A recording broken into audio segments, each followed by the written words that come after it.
We're hitting that time of year where there's a lot of uncertainty, especially when it comes to schedule and food, and it's fun. It's the holiday season. There's lots of different food. There's family. Some of you may actually already be in that situation right now. But what I want to talk about is some things you can do with your nutrition to make sure that you're still fueling your body well. Number one, don't starve yourself. Don't do this thing where you know that you're going to be having a big dinner or you know that you're going out with someone so you don't eat all day.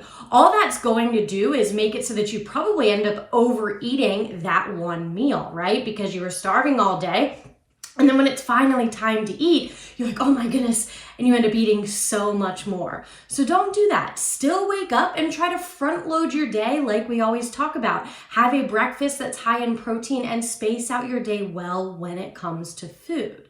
Number two, on a similar note, don't try to create a system of checks and balances. Don't try to be like, oh, well, I'm going to eat a small lunch because we're going to have a big dinner and then I'm going to, and trying to finagle all of these things. All that's going to do is make you obsessed with the food that you're eating in a negative way, as opposed to trying to just enjoy it and realize that these should be times that you're spending with family, enjoying food, engaging in good conversation, maybe seeing people that you haven't seen in a long time. And we don't want the focus to be calories and protein and all of these things. I just want you to enjoy those meals. And when you try to finagle the breakfast versus the lunch and all these different things, it really messes with that enjoyment.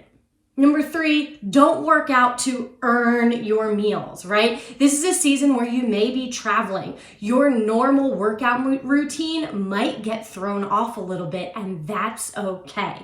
Now, if you want to go on walks or you still have availability to go to the gym or do whatever you want to do, that's great. As long as that's something that you actually want to be doing during this season. What I don't want to happen is this become a time where you feel like you have to go to the gym, or the only way that you're going to be able to enjoy these meals is if you go to the gym. We don't want to create that connection, right? You don't have to earn any meal by doing a workout. And I also want you to give yourself a little bit of grace that, again, this is a time where food is going to be a little bit different. You may be traveling, you may be in different situations, and that's okay. You don't have to stick to your perfect routine. Nothing bad is going to happen.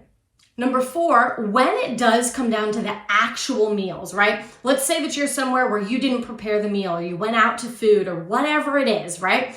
Make sure that you're focusing on protein first. A lot of times what can happen when you go out to eat or when you go to someone's house to eat is there's a protein option, but it might not be the star of the meal. Sometimes it is, but not always, right? So make sure that you're keeping an eye out for what the protein is, just because that's going to help keep you fuller for longer, right? I still want you to get in plenty of protein. And sometimes when you feel like you're grazing on food all day, it's because you've only had carbs and sugar and sweets or whatever it might be, right? So focus on protein at each one of those plates. When you do that, still get all of the sides that you want. Get the carbs, get the sweets, but I just want you to make sure that there is a protein source on your plate.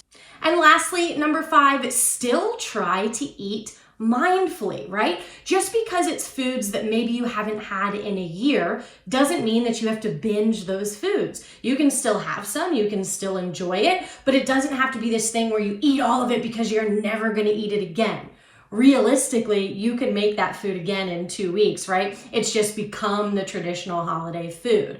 But if you go in with that mindset that like, oh my gosh, I'm going to eat all of this food, I'm going to binge all of it, and then I'm going to start fresh on January 1st or whatever it is, right? Then you're going to find yourself way overeating. Whereas if you go into this like, yeah, this is going to be food that I haven't enjoyed in a while. However, I'm going to still have some and I'm going to carry on. And if I really want it, I can make some in February. You're going to be a lot more mindful and a lot more have the ability, I should say, to be able to just eat it, enjoy it, and not binge that food. Ultimately, with these tips, what I want you to do is be able to enjoy your time as opposed to obsessing over food and exercise. A lot of times with the people that I work with, they find that this is a really hard time of year because food is going to be around. But try to take these tips to make this more enjoyable and actually enjoy your meals and enjoy your company without stressing about the minor details of calories and nutrients and all of those things. Have a great holiday season. Guys, thanks so much for being here. Don't forget to like and subscribe.